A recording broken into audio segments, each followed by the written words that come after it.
안녕하세요. 저는 30대 후반의 돌싱입니다.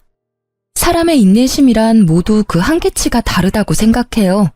작은 것에도 바로 화를 내는 사람이 있는 반면 웬만한 일들은 모두 꾹꾹 참는 사람도 있잖아요. 저는 참을성이 굉장히 많은 사람이라고 남들이 이야기를 하더라고요.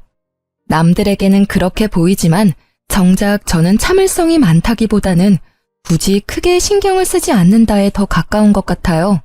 수동적인 사람은 아니지만 조금 힘든 부탁을 받아도 왜 나한테 시키냐라는 생각보다는 성취감을 더 느끼는 편이거든요.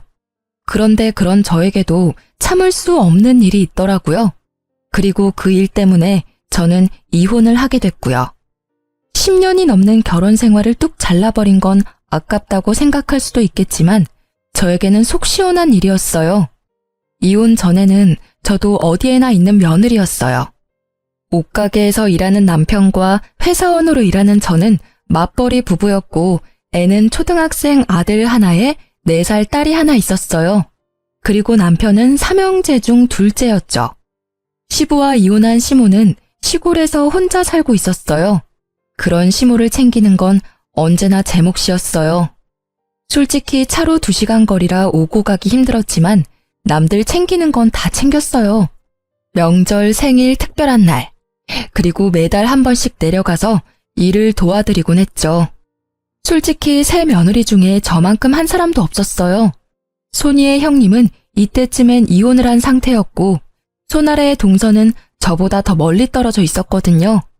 책임감 같은 건 아니었고 그냥 상황이 그렇게 됐고 저도 그런 일들을 나쁘게 생각하지는 않았어요. 친정엄마가 필요할 때 부르는 것처럼 시모도 필요하니까 부른다 싶었거든요. 시부라도 있었으면 또 달랐겠지만 혼자 있는 걸 아니까요. 그리고 그런 시모는 매우 성급한 사람이었죠. 뭐든 시키고 보자는 식인데 정작 제대로 알려주지도 않고 시키려고 하니 꼭 나중에 탈나게 만드는 사람요. 게다가 인식이 아주 옛날 사람이라는 것도 있었어요. 며느리들 고생하는 건 당연하다고 생각하는 점이요. 편하게 앉아 있는 꼴을 못 본다고 해야 하나요? 추석 명절에 새 며느리가 전 부쳐놓고 준비 다 해놓고 믹스 커피라도 한 잔 할라 치면 꼭 그 이야기를 하는 거예요. 앉아 있을 시간 있으면 나가서 밭이라도 가꿔라. 여자 셋 모여서 할 일 없이 노닥거리는 게 웬 말이냐? 호시절이야 호시절. 어디 며느리가 시모 앞에서 노닥거리며 쉬는 꼴을 보여? 이런 시모의 말투와 행동을 못 버틴 게 첫째 형님이었죠. 시모가 가장 자주 불렀고 마치 시모처럼 부렸다고 하더라고요. 형님의 말로는 우리 집에서 키우는 가축한테도 그렇게 못할 거야. 라더군요. 저도 전에 들은 바라 그게 어떤 건지 몰랐지만 형님이 이혼하고 나서 그 말의 뜻을 이해할 수 있었어요. 시모는 마치 저를 고용된 직원처럼 부려먹더라고요. 아니, 직원이면 편의를 봐주기나 하죠. 이건 뭐 편의조차 없는 일방적인 명령, 화냄, 질책의 연속이랄까요? 솔직히 이때쯤에는 형님의 마음이 100번, 1000번 이해가 가고도 남았어요. 집이 멀어도 시모의 부름은 멈추지 않았죠. 결국 주말마다 저를 부르기 시작하더라고요. 갈 때마다 청소와 밭일을 시키는데 가지 못한다고 하면 그 주 내내 남편을 닥달하는 거예요. 그러면 또 제가 보다 못해 가야 하는 거고요. 남편은 주말 장사가 더 잘 되니 같이 갈 수 없었고 결국 저는 아들과 딸을 친정에 맡겨놓고 시모일 거들러 주말에 시골을 내려갈 수밖에 없었죠. 그날은 제게 냉장고 청소를 맡기더라고요. 일단 안에 있는 내용물을 다 빼내야 하니 김치 냉장고에 고개를 숙여 김치통을 꺼내 들었어요.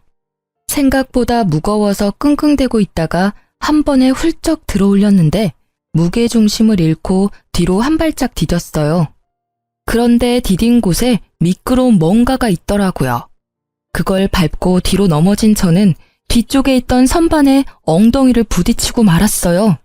그런데 너무 아픈 거예요. 진짜로 눈앞이 번쩍하는 통증에 들고 있던 김치통까지 떨어뜨리고 통증을 줄이기 위해 앞으로 고꾸라지듯 허리를 숙였어요. 엉덩이가 너무 아파서 견딜 수가 없는데 큰 소리에 뛰어온 시모가 한심하다는 얼굴로 쳐다보며 말하더라고요. 일하기 싫어서 요령 피우는 거 봐라. 요새 며느리들은 왜 이렇게 일하기 싫어하는 거냐? 빨랑 안 일어나? 안 아픈 거 다 알아. 어디서 이런 야가 빠진 것들만 데려와가지고는. 그렇게 막말을 던지는데 사실 이때는 화를 낼 상황도 아니었어요. 너무 아파서 정신이 없었거든요. 그런데 그때 제 발 쪽에 있는 수건이 한 장 보였어요. 아까 전에 시모가 청소하라며 던져준 마른 행주였어요. 딱 보니 제가 밟고 넘어진 게 이 행주 때문이었더라고요. 결국 저는 주섬주섬 일어나 가방부터 집어들고는 시모에게 말했죠. 너무 아프니까 병원 좀 다녀올게요. 아이고, 병원은 무슨. 걸을 수 있으면 안 아픈 거야. 꼴랑 선반에 박아놓고는 무슨. 저는 시모의 반대에도 동네 병원으로 향했어요. 뒤에서 시모가 소리를 지르는 것이 들렸지만 그 말을 듣고 있기엔 너무 제가 아팠거든요. 병원에 가서 엑스레이를 찍었는데 의사가 의아하게 보더라고요. 일단 엑스레이상 골절을 확인하기가 어렵다고 했어요. 부위로 보면 꼬리뼈랑 엉덩이뼈 쪽인데 옆에서 보면 약간 울퉁불퉁해 보이는데 그게 골절이 됐는지 안 됐는지는 이걸로는 보기 어렵다고 하더라고요. 그러면서 통증이 계속 있으면 CT를 촬영하라고 하더군요.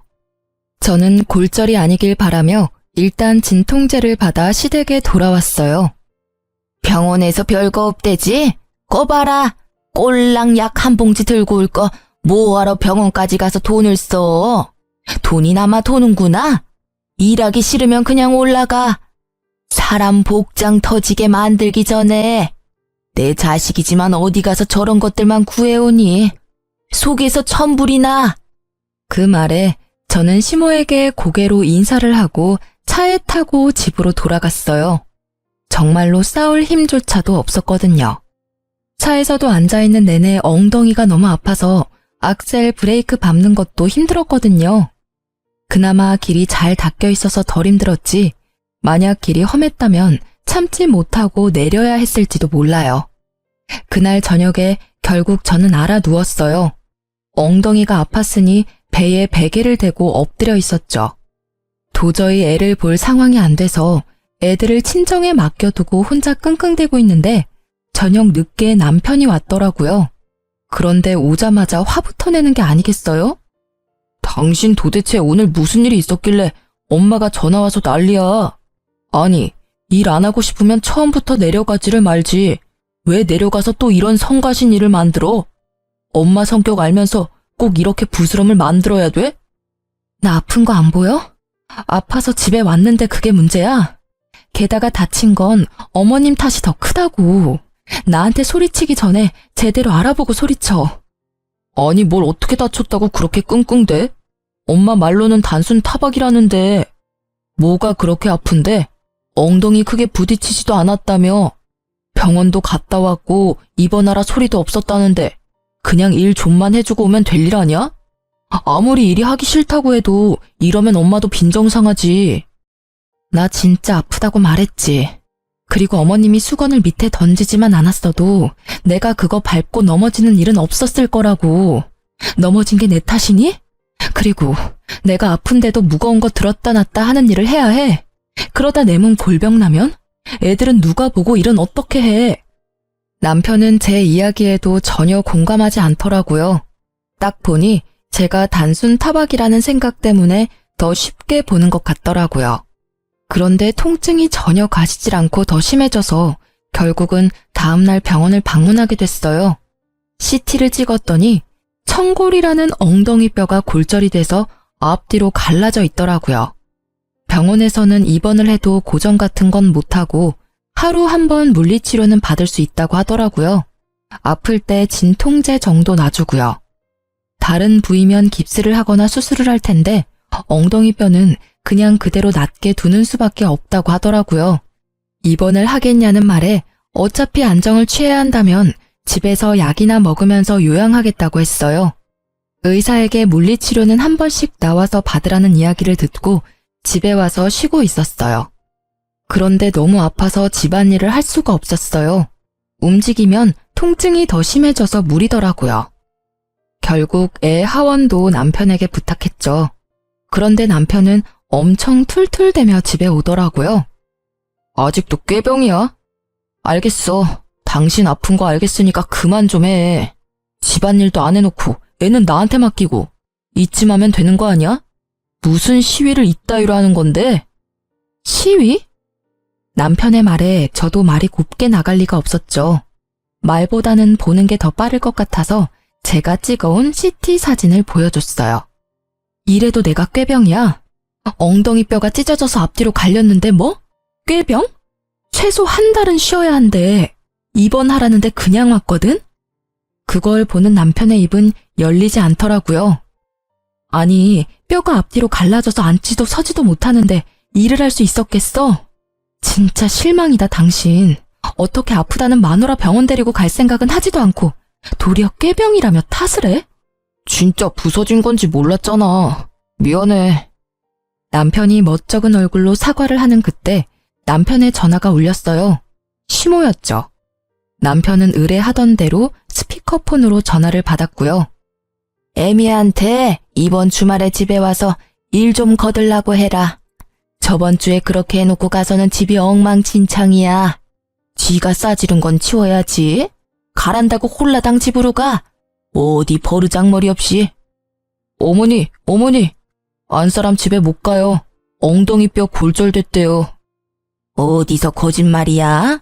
꼴랑 그렇게 넘어진 걸로 엉덩이뼈가 부러지면 내 뼈는 남아나지도 않았어. 일하기 싫어서 관두라 그래. 우리 집에 그렇게 요령 피우는 며느리는 필요 없다.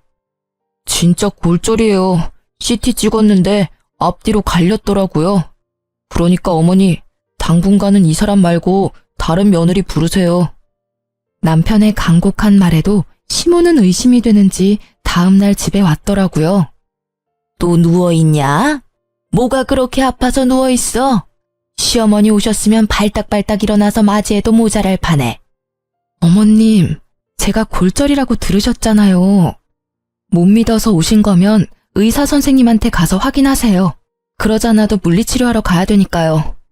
결국 의사의 이야기를 듣고서야 시모는 조용해지더라고요.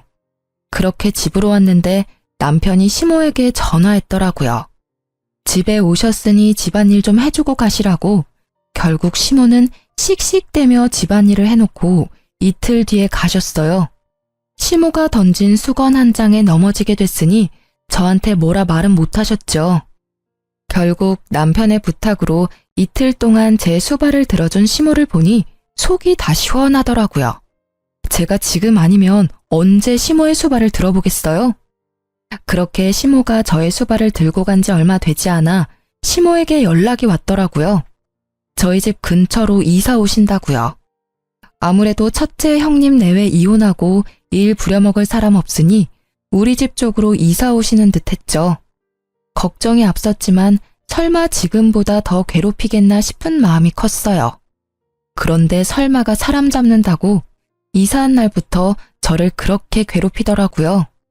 저녁 시간 주말 할 것 없이 제가 일을 하지 않는 시간만 골라서 저를 불러내더라고요. 이유도 다양했어요. 집 청소, 요리, 짐꾼, 행사, 수발 등등등.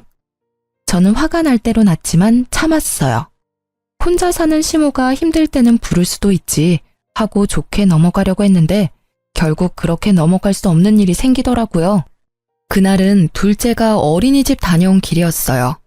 밤중부터 오르던 열이 해열제를 먹여도 내려가질 않더라고요. 결국 다음날 꼭두 새벽부터 줄을 서서 소아과를 갔는데 결과는 폐렴소견. 결국 어쩔 수 없이 입원을 해야 했어요. 애가 어리니 제가 애 옆에 있어줘야 하잖아요. 그런데 초등학생 저학년인 아들을 혼자 둘 수는 없잖아요. 그래서 결국 가까이 있는 시모에게 연락했어요. 친정은 시댁보다는 멀고 애 학교 보내기에도 힘든 것 같아서 시모를 찾았는데 그게 나중에 저를 후회하게 만들 줄 이때는 진짜 생각지도 못했어요. 솔직히 시모가 손주를 나쁘게 할 리 있겠어요? 잘해주면 잘해줬겠지 하는 마음이었는데 일단 둘째 먼저 입원시켜놓고 남편에게 잠시 같이 있어달라 했어요. 집에 와서 첫째를 시모에게 맡겨놓고 집에 돌아와 저는 둘째 입원을 위한 짐을 싸기 시작했어요. 한창 다 싸고 이제 일어나려는데 현관문 소리가 들리더라고요. 고개를 내밀어 보니 첫째가 들어오고 있더라고요. 저는 당황해서 아이에게 무슨 일인지 물었는데 할머니가 집에 가라고 했다고만 하더라고요. 택시 태워서 보냈다는데 이게 뭔가 싶어서 시모에게 전화부터 했죠. 어머님, 첫째가 집에 왔는데 혹시 집안에 무슨 일 있으세요? 그럼 말을 하시지. 어떻게 애 혼자 택시 태워서 보낼 수 있어요? 택시라도 태워보낸 거면 다행으로 생각해야 되는 거 아니냐? 그리고 너 생각이 모자라도 어쩜 그리 모자라니? 둘째가 폐렴이면 첫째도 폐렴에 걸렸을 수도 있잖아. 늙은 노인 혼자 사는데 폐렴 걸린 애를 데려다 놓고 나 폐렴 걸려서 입원하면 어쩌려고 애를 여기다 맡겨? 몰상식한 짓도 정도껏 해야지. 이제까지 시모일은 나 몰라라 하더니 지들 힘들 때는 애나 맡기고 말이야. 어머님, 첫째는 이미 검사했는데 폐렴이 아니래요. 폐렴도 아닌 애를 맡아주시는 게 그렇게 힘드세요? 아님, 병원 말을 못 믿으시는 거예요? 난 다 못 믿어. 괜찮다고 했다가 나중에 진짜 폐렴이면 어쩔 거야? 나 죽는 꼴이 그렇게 빨리 보고 싶니? 아예 나 죽으라고 고사라도 지내지 그래. 그 막말에 제가 할 수 있는 말은 없었어요. 말이 통해야 말을 하죠. 하지만 머리통에 연기가 날 만큼 화가 나긴 했어요. 저를 괴롭히는 건 참을 수 있어도 내 자식 괴롭히는 건 못 참겠더라고요. 저는 결국 아무 말 없이 시모 전화를 끊었어요. 그리고 남편에게 바로 전화했죠. 어머님이 첫째 돌려보냈어. 어머님 도움 못 받게 생겼으니까 자기가 시간 좀 내. 뭐? 왜 애를 안 봐주신대? 혼자 사는 늙은이 폐렴 걸리게 만드는 며느리라며 아주 난리도 아니셨거든? 아직 초등학교 저학년인 애를 택시 태워서 홀라당 집에 보내셨더라. 기도 안 차서 정말. 그러니까 당신이 퇴근 후에 둘째 병간호해. 결국 남편과 저는 번갈아가며 두 아이를 케어하게 됐죠. 남편은 낮에 일을 하는 동안 첫째는 학교와 학원으로 시간을 보내고 저는 둘째 병간호를 했어요. 그리고 남편은 퇴근 후에 둘째 병간호를 하고 저는 저녁에 첫째 밥 먹이고 함께 있어준 뒤에 애가 잠든 밤에 홈캠을 애 방에 켜두고 병원으로 와 남편과 바통 터치했어요. 진짜 피말리는 날들이었어요. 그런데 주말이 되니 첫째가 아침부터 쭉 혼자잖아요. 남편은 주말이 바쁘고 주말은 지나야 둘째는 퇴원이고 결국 남편이 시모에게 재차 부탁해서 애 밥만 챙겨주라고 했어요. 남편과 제가 없는 점심 식사만요. 그렇게 주말이 잘 지나가나 했는데 오후 4시쯤 전화가 왔어요. 첫째한테서요. 엄마, 나 배고파. 집에 먹을 거 없어? 응? 점심 많이 안 먹었어? 집에 사놓은 건 없는데. 혹시 엄마가 배달시켜줄까? 응. 알았어. 엄마가 분식 시켜줄게. 근데 점심 맛이 없었어? 엄마가 너 좋아하는 반찬 많이 해놓고 왔는데. 몰라. 할머니가 밥 안 주고 빵 하나랑 우유 하나 주고 가셨는데. 뭐? 식사를 안 챙겨주셨다고? 냉장고에 반찬 가득 넣어놨는데? 그거 안 차려주셨어? 몰라. 난 방 안에 있었어. 할머니가 빵이랑 우유 주면서 나더러 방에서 나오지 말라고 했어. 할머니 계시는 동안에는 절대로 방문 밖에 나오지 말라고. 병균 옮기면 할머니한테 혼날 거라고.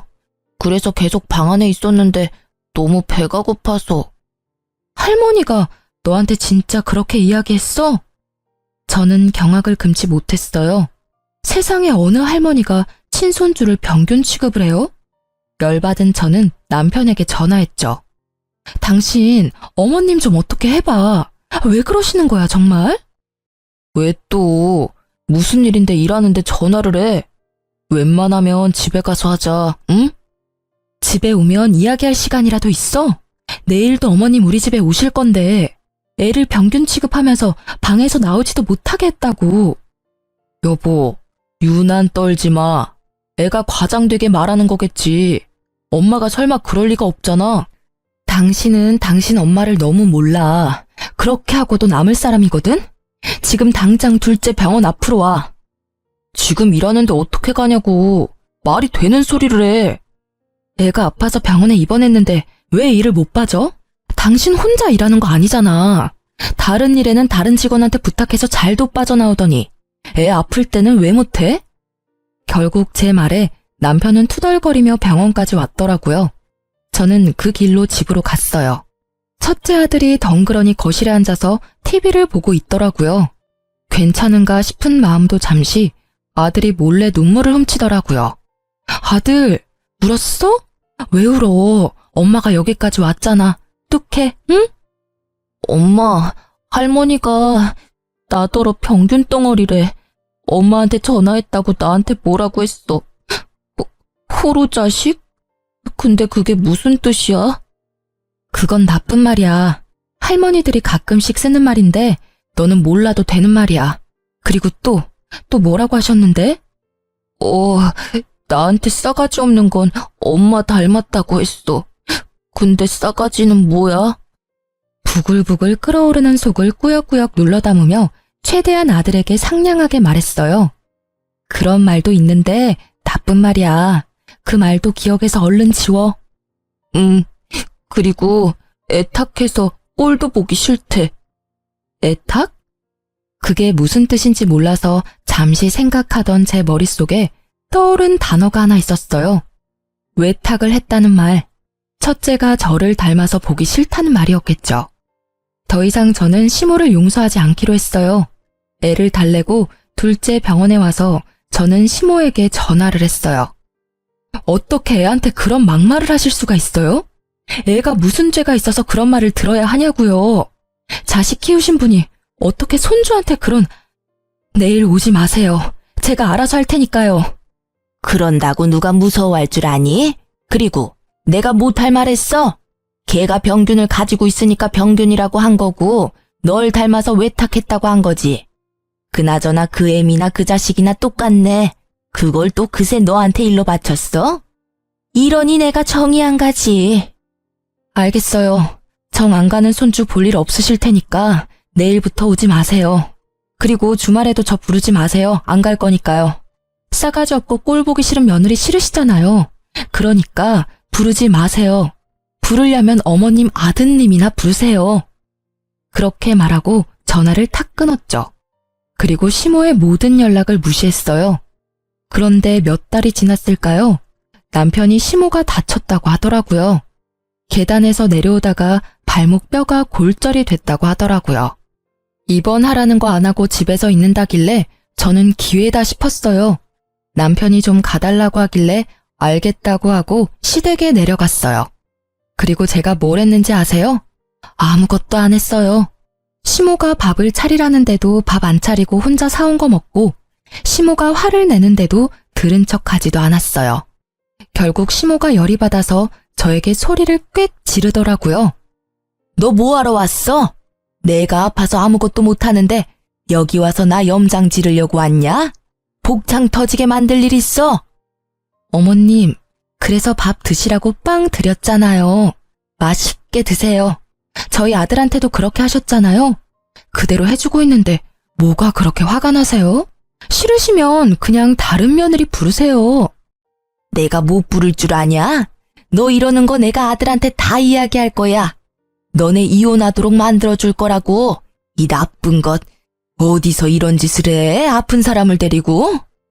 마음대로 하세요. 어차피 첫째 며느리는 어머님 성화에 못 이겨서 이미 이혼했고 막내 며느리도 척치고 살고 계시잖아요. 아들 셋에 두 며느리가 담을 쌓았는데 곧 저도 담 쌓고 지내게 생겼네요. 제 말에도 시모는 당당한 표정으로 남편에게 전화를 걸더라고요. 스피커폰으로요. 예, 너 이리 와라. 네 마누라 어떻게 좀 해. 나 아파서 수발 들러 와놓고는 꼴랑 빵 한 쪼가리 주고는 밥 먹으란다. 어디서 이런 미친 것을 데려왔어? 아, 진짜. 와이프 좀 바꿔줘봐요. 바꿀 필요 없어. 나 다 듣고 있으니까 할 이야기 있으면 해. 당신 도대체 거기까지 왜 간 거야? 갔으면 엄마 수발 좀 잘 들어줘. 왜 매번 이렇게 싸우는데? 이거 당신한테도 문제 있는 거라고. 그리고 엄마가 좀 떽떽거렸다고 당신까지 똑같이 굴면 어떡해? 윗사람한테 그렇게까지 하는 거 아니야. 그래, 당신도 똑같네. 그 어미의 그 자식이라더니. 내가 내 자식이랑 닮은 것처럼 당신도 당신 어머님이랑 닮은 건 당연하겠지. 나는 당신 엄마보다 내 자식이 더 소중하거든? 그래서 내 새끼 그렇게 만든 사람 용서 못해. 그리고 어머님도 나 어차피 용서 안 하실 것 같으니까 그냥 우리 이혼하자. 우리 애한테는 이런 할머니는 필요 없는 것 같으니까. 이혼하자고 이야기하면 벌벌 떨 줄 알았니? 차라리 잘 됐어. 야, 나도 이런 며느리 필요 없으니까 얼른 이혼해라. 꼴도 보기 싫은 것. 어디서 당당하게 머리 쳐들고 있어? 그 꼴을 보니 첫째 형님이 이혼했을 때가 생각나더라고요. 방귀 낀 놈이 성낸다고 딱 그 꼴이잖아요. 제 탓으로 자식들 이혼하게 만든 거 생각도 못하고. 이혼을 선언한 후 저는 애들 둘과 함께 친정으로 돌아왔어요. 남편과의 집은 반씩 부담해서 마련한 거였기에 남편에게는 시세의 반을 돌려달라고 말했어요. 남편은 싫다고 하더라고요. 그래서 이혼 소송으로 재산 분할하겠다고 말했죠. 그리고 양육권, 친권 모조리 제가 가져온다고 했어요. 시모의 행동으로는 애들이 상처받을 게 뻔하니까요. 애들 물건까지 싹 다 들고 나온 것을 확인한 남편이 그제야 제가 진심이란 걸 깨달은 모양이더라고요. 이혼하잔 말이 겁주려고 내뱉은 말이 아니란 걸 이제 알았나 봐요. 설 명절이 다가오는데도 제가 집에 들어가지 않자 그제야 친정으로 찾아왔어요. 당신 진짜 이혼할 거야? 다시 생각해봐. 애들은 어쩔 건데? 당신 혼자 애들 키울 수 있어? 그거 여간에서는 못하는 일이라고. 이혼은 좀 아니잖아. 늙은 노인이 하는 말에 그렇게 휘둘릴 필요 있어? 나는 이미 당신 어머님한테 실망했어. 그리고 어머님 편만 드는 당신한테도 실망한 지 오래됐지. 나는 나 괴롭히는 건 참을 수 있어. 이제껏 잘 참았으니까. 그런데 내 자식한테 모질게 대하는 건 절대 못 참아. 어떻게 친할머니가 손주한테 그런 행동을 해? 그런 말을 어떻게 하느냐고. 그거야 어머니가 잘못했지. 그래도 그걸 굳이 곧대로 받아들이는 것도 좀. 내가 받아들여야 하는 거였으면 흘려들었겠지. 근데 애잖아. 애는 무슨 죄가 있어서 그런 소리 듣고 상처받아야 하는데. 결국 제 말에 할 말이 없어진 남편이 입을 꾹 다물더라고요. 그때 제 폰으로 연락이 왔어요. 저는 전화를 받았죠. 형님, 저 막내예요. 혹시 이번 설에 어떻게 하실 거예요? 오실 수 있어요? 미안해 동서. 나 이혼하기로 했어. 이제 그 집안 사람 아니니까 설에 내려가는 건 알아서 결정해야 될 것 같아. 어머님이랑 무슨 일 있으셨죠? 저 진짜 미치겠어요. 형님이 없으니까 저한테 매일같이 전화 오셔서 며느리 잘못 봤다면서 늙은 노모 모시지도 않는다고 난리를 치시느라. 동서한테만 그러면 다행일 거야. 나는 진짜 우리 첫째한테 한 거 생각하면. 저도 이제 연락 끊어야 할까 봐요. 저번에 혹시나 싶어 한번 시골 갔는데 아침부터 저녁까지 일을 시키는데 밥도 제대로 안 주시는 거 있죠? 우리 친정에서는 남편 오면 닭부터 전복까지 몸에 좋은 거에다가 먹이기 바쁜데 전 밥도 못 얻어먹고 일만 하다 올라오잖아요. 그러니 말이야. 어쨌든 난 앞으로 쭉 그 노인네 보러는 안 가. 이혼할 거니까. 결국 그렇게 되네요. 첫째 형님부터 둘째 형님까지. 저도 올해부터는 시댁 안 가야겠어요. 어머님한테 당한 거 생각하면. 그렇게 전화를 끊고 나자 이번에는 시모에게 전화가 오더라고요. 전화를 받지 않으려니 눈앞에 있는 남편이 훤히 보여 차라리 전화를 받고 제 의지를 보이는 게 낫다고 생각했어요. 네. 그래, 너 이번 설에 내려오너라. 네가 잘못한 거는 내가 다 덮어줄 테니까. 어차피 이혼하고 나가봐야 너만 고생 아니냐? 이혼하지 말고 이번 설에 내려와. 거의 명령조였어요. 제가 마치 무조건 받아들일 것처럼 말하더라고요. 그때 남편이 한마디 하더라고요. 만약에 이혼하면 애들은 내가 데리고 갈 거야. 다른 사람 손에 크는 거 난 못 봐. 당신은 애들 보기 부끄럽지도 않아? 어떻게 애들 할머니랑 싸우고 이혼한다고 할 수가 있어? 시어머니한테 못하는 것도 자랑이야? 제가 뭐라고 맞받아치려는데 옆에 있던 아들이 제 옷자락을 꾹꾹 잡아당기더라고요. 애 앞에서 이렇게 싸울 일이 아니라고 생각하면서 첫째를 달래려던 그때 첫째가 한마디 하더라고요. 아빠랑 엄마랑 헤어지면 나 아빠 따라가야 해. 아빠 바쁘면 나 또 할머니랑 있어야 하는데. 나 할머니 집에 보낼 거면 나는 아빠랑 같이 안 살고 싶어. 그 말에 남편은 꿀먹은 벙어리가 됐죠. 전화를 통해서 첫째의 이야기를 듣고 있던 시모는 노발대발하며 소리 지르더라고요. 이 싸가지 없는 놈. 며느리 네가 애를 저렇게 싸가지 없는 놈으로 키웠어. 어디 어른 앞에 두고 못하는 말이 없어? 애한테 소리 지르지 마세요. 아들, 외할머니 방에 가 있어. 애를 안방으로 보내놓고 제가 남편에게 말했어요. 애들 마음에 얼마나 상처가 컸는지 이제 알겠지? 당신도 눈이 있고 귀가 있으면 이제 그만 좀 잘 살펴보라고. 저 작은 애도 제 할머니 집에 안 가려고 난리잖아. 저 애 데려가서 행복하게 키울 자신 있어? 애가 벌써 불행한데. 미안한데 나 이혼 번복 안 해. 그리고 애도 못 데려갈 거야. 애 데리고 가겠다고 하면 끝까지 싸울 거니까. 결국 제 말에 남편은 집으로 돌아갔죠. 그리고 이혼 소송도 마무리가 잘 됐죠. 제가 시모에게 당한 일들로 인해 제게 좀 유리하게 됐어요. 게다가 당연히 애들 친권과 양육권도 제가 가져왔고요. 그런데 이혼 후 동서에게 연락을 받았어요. 형님, 잘 지내세요? 저도 이혼하게 됐어요. 어머님이 하나뿐인 며느리 감싸줄 줄 알았는데 더 부려먹으시더라고요. 게다가 조금이라도 바른 소리 할라치면 두 형님들 욕을 하면서 저한테 똑같은 년이라고 막말을 하시는데 어떻게 그걸 당하고 사셨나 몰라요. 남편에게 이야기했더니 엄마가 원래 그런 성격인 걸 어쩌냐네요. 참나. 내 편 들어줬으면 시댁이랑 인연 끊고 남편이랑 잘 살아보려 했는데 세상 일 제 맘대로 되는 게 하나도 없더라고요. 그리고 혹시 아세요? 고부 갈등으로 이혼하는 거면 시모한테 위자료 청구도 된대요.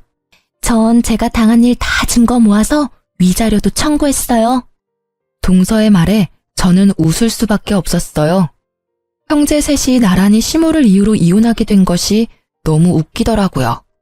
결국 돈까지 뜯기고 며느리들은 모두 이혼하는 상황이 되니 지금은 더 이상 삼형제 중 그 누구도 시댁에 들리지 않는다더군요. 참 꽃이다 했어요. 이혼 후에 저는 친정과 가까운 곳에 자리 잡고 애를 키우고 있었어요. 친정 부모님의 도움을 많이 받았어요. 애들은 친정엄마와의 사이에 애착이 잘 형성되었던 터라 부모님에게 뭔가 해드리고 싶은 마음으로 여행을 갔어요. 그런데 여행지에서 돌아오다가 엄마가 돌뿌리에 걸려 넘어져 대퇴골 골절로 요양병원에 단기 입원하게 됐어요. 3달간의 치료가 끝나면 집으로 다시 모셔가려고 했죠. 친정엄마 입원 후 2달 동안은 매일같이 친정엄마를 보러 갔어요. 그리고 매주 주말에는 오빠 내외와 함께 애들 둘을 데리고 함께 병문안을 갔죠. 그렇게 퇴원을 2주 앞두고 주말에 가족 다 같이 엄마 면회를 가던 날이었어요. 병실에 들어가다가 저는 깜짝 놀라 멈췄어요. 그 방에 전 시모가 앉아있는 게 아니겠어요? 이게 무슨 일인가 싶었는데 아들이 아무것도 모른 채 들어오다가 전 시모의 얼굴을 보고는 제 뒤로 후다닥 숨어버리더라고요. 저 망할 놈. 넌 할머니한테 인사도 안 하냐? 예의는 어디 갖다 팔아먹었어, 어? 여전히 싸가지 없는 걸 보니 네 엄마가 아주 잘 키우고 있나 보다, 응? 그 빈정거리는 말투에 그 카랑카랑한 목소리. 전혀 예전과 달라진 게 없는 모습을 보니 오랜만에 가라앉았던 화가 솟구치는 기분이었어요. 아니, 왜 남의 귀한 손주한테 소리 질러요? 애 놀라면 당신이 책임질 거야. 우리 강아지 일로 와. 저 망할 할망구가 노망이 들었나? 왜 애를 울려? 친정 어머니의 등 뒤로 쫓아가 숨는 손주를 보던 시모가 이번에는 막말을 쏟아붓더라고요. 아이고, 네가 우리 아들이랑 결혼만 안 했어도 네가 아들이랑 이혼만 안 했어도 내가 이 꼴로 병원에 갇혀있지는 않았을 거다. 망할년, 내 신세가 어쩌다 이리 됐을꼬. 처음부터 네 년이랑 우리 아들을 결혼시키는 게 아니었어. 애초부터 마음에 썩 들지도 않은 며느리를. 네 엄마도 참 딱하다. 친정엄마 여기 버려두고 니들끼리 잘 지내고 있겠지? 저는 어이가 없더라고요. 우리가 어떻게 지냈는지 알지도 못하는 사람이 왜 우리 일에 이렇게 참견인 건지. 제가 한마디 하려는데 갑자기 옆 침대 아줌마가 먼저 말을 하더라고요. 아니, 언제 봤다고 할머니네 가족을 욕해요? 이만큼 화목한 가족도 없는데. 노인네가 노망이 들어도 한참 들었구만. 다른 사람들이 다 그런 짓 해도 이 집 사람들은 그럴 리 없어요. 이렇게 알뜰살뜰 엄마를 보살피고 간병하는 것도 힘든 일인데 제 집 팔아서 친정엄마 집을 다니게 쉽게 고쳐주는 건 더 힘든 일이지. 세상에 이런 딸 있으면 소원이 없겠구만. 그렇지. 나는 아들 하나 있었으면 이런 며느리 하나 얻고 싶구만. 이런 며느리 있으면 내가 늙어 죽을 때까지 마음고생 안 해도 될 사람이라고. 매번 올 때마다 생판남인 우리까지 챙겨주는 사람이 세상에 어디 흔할까? 이렇게 말하는 분들은 모두 엄마와 같은 병실의 환자분들이셨어요. 6인실을 같이 쓰시는 분들인데 매번 맛있는 과일이나 음식 사와서 같이 나눠 먹었더니 다들 저희한테 무척 잘해주셨거든요. 아무것도 모르는 것들이 껴들긴 왜 껴들어? 어린 놈의 새끼도 저 여우 같은 년도 다 똑같이 싸가지 없는 나쁜 년놈들이라고. 저것들 때문에 내가 여기 갇혔지. 내 모를 줄 알고? 저는 이혼 후에 그쪽 가족분들과 연락한 적 단 한 번도 없어요. 그러니 여기 와 계시는 것도 그쪽 가족분들의 생각이시겠죠. 엄한 사람한테 누명 씌우지 마시고 애한테 욕도 하지 마세요. 저희는 이제 엄연히 남이라고요. 이런 식으로 욕하고 소리치면 저희도 참지 않을 거예요? 안 참으면 어떡할 건데? 그런다고 내가 무서워할 줄 아냐? 너, 네가 여전히 내 아들 조종하는 거 내가 모를 줄 알아? 여기서 꺼내. 나 여기서 꺼내주란 말이야. 제가 왜 그런 짓을 해요? 그 사람 본 적도 한참 전인데 말이 되는 소리를 하시라고요. 이러니 며느리가 셋이나 도망가죠. 그리고 자식들도 돌보고 싶겠어요? 본인한테 물으세요. 어머니가 하신 행동이 지금 이 상황을 만든 거니까. 이혼한 지 도대체 얼마나 지났다고 생각하세요? 이미 완전 남남이라고요, 남남. 결국 빈정상한 우리는 2주가 남았지만 같이 있을 수 없다는 생각에 퇴원 수속을 밟기로 했어요. 그런데 퇴원 수속 밟는데 전 남편이 들어오더라고요. 서로 깜짝 놀랐죠. 당신 어머니 들어오신 지 며칠 되지도 않는데 퇴원해? 우리 때문이라면 걱정 마. 지금 퇴원 수속 밟고 있으니까. 그런 거 아니야. 병원에서 폭력성 있는 노인은 안 된다고 하는 바람에 다른 곳으로 옮기는 거야. 아, 같은 병실에 있는 할머니 한 분을 밀쳐서 넘어뜨렸더라고. 참 여전하시네. 사람 변하기 힘들다고 하지만 며느리가 셋이나 떨어져 나갔는데도 전혀 바뀐 게 없으셔. 우리도 그것 때문에 힘들어 죽겠어. 당신한테는 참 못할 짓 했지. 그리고 그걸 이제야 알아차린 것도 미안하고. 이제야 알아차린 거야? 당신도 참 늦다. 어떻게 이런 사태를 여태껏 모를 수가 있어? 그래도 이렇게 알아차린 것도 다행이지. 당신이 당신 엄마 편들 때 모습을 생각하면 이런 결과는 참 놀랄만한 일이긴 해. 큰형이 재혼하려는 문제 때문에 알게 됐어, 우리도. 형 재혼하려고 여자 데리고 왔는데 그 형수님 될 분도 예전 형수님처럼 엄청 부려먹으려고 하셨나 봐. 근데 그 형수님도 보통 분은 아니라서 결국 엄마랑 연 안 끊을 거면 자기랑 끊어야 한다고 하는 바람에 형도 재혼에 다시 실패했거든. 그러고 나서 형이 나서서 어머니 어떻게든 해야 한다고 하더라고. 이런 식이면 우리 셋 중에 그 누구도 재혼에 성공하지 못할 거라고 말이야. 솔직히 우리 형제 전부 다 그때쯤에는 다들 눈을 뜬 거지. 어떤 게 좋을까 고민했는데 삼형제 중 누구도 어머니를 맡으려는 사람이 없어서 결국에는 어머니 집 처분하고 돌아가실 때까지 요양원에서 모시자라는 결론이 됐고, 전 남편은 부끄러운 건지 괴로운 건지 연신 얼굴을 쓸어내리며 말하더라고요. 하긴 저런 상태의 사람을 집에서 케어하긴 힘들 테니까 제가 사무실 밖에 있는 전시모를 힐끔 쳐다보며 말했어요. 전시모는 애먼 사람을 붙잡으며 화를 내고 있더라고요. 전화도 안 받고 병문안 한 번도 안 오던 놈. 네가 자식이야? 나 집에 갈란다. 집으로 보내줘. 왜 나를 여기다 처박아 놓냐고. 여태껏 우리 탓, 이제는 없는 며느리 탓만 하셔. 그때 당신 말 들었으면 우리가 헤어질 일도 없었을 텐데. 그땐 내가 왜 그랬는지. 후회하지 마. 난 지금 잘 살고 있어. 당신도 앞으로 잘 살아. 그때 한 당신 선택이 지금 당신을 만든 거니까. 나한테도 과거 이야기 꺼내지 말고. 전시모가 어떻게 살아왔는지 눈에 훤하더라고요. 사람을 칼같이 쳐내며 좋으실 대로 살아오셨으니 옆에 버틸 사람이 없는 거겠죠. 그렇게 시모가 사무실 밖에서 집에 가고 싶다고 외쳤지만 결국 다음 목적지는 다른 요양원이더라고요. 마지막까지 시모는 자기 잘못을 모르더라고요. 아들들에게 배신당한 것을 이제는 없는 며느리 탓을 하는 걸 보니 말이에요. 집도 처분당해서 나가더라도 갈 곳이 없을 텐데 저리 집에 가자고 용을 쓰다니. 그 집에는 더 이상 자신을 그리워할 사람이 아무도 없다는 걸 아직까지 믿지 못하더라고요. 그렇게 전 남편과의 짧은 재회 후 저는 다시 일상으로 돌아갔어요. 아이 둘은 제법 컸고 재혼 생각은 아직 없지만 좋은 만남을 이어갈 사람도 생겼어요. 그렇지만 어떤 이유에서건 제 아이들을 상처받게 할 사람들과는 인연을 맺고 싶지 않은 게 제 마음이에요. 친할머니에게조차 남보다 못한 취급을 받은 아이들에게 더 이상 상처를 주고 싶지 않아서 남들보다 더 신중해질 수밖에 없더라고요. 제가 제 삶을 찾아가는 건 아마 아이들이 지들 인생을 찾아 독립을 하고 난 뒤일 거예요. 어떤 사람들은 그게 늦다고 생각할지 모르겠지만 저에게는 그게 제일 좋은 선택이라는 생각이 들거든요. 이렇게 글을 쓰고 보니 저도 참 순탄치만은 않은 인생을 살아왔다는 걸 실감하게 되네요. 누가 이런 경험을 할 수 있겠어요? 물론 돈 주고도 하고 싶지 않을 경험이긴 하지만 3명의 며느리를 이혼시키는 시모라니. 예전에는 치가 떨릴 만큼 싫었는데 지금은 참 대단한 사람이라는 생각이 들어요. 어떻게 살아오면 그런 사람으로 완성되는 건지.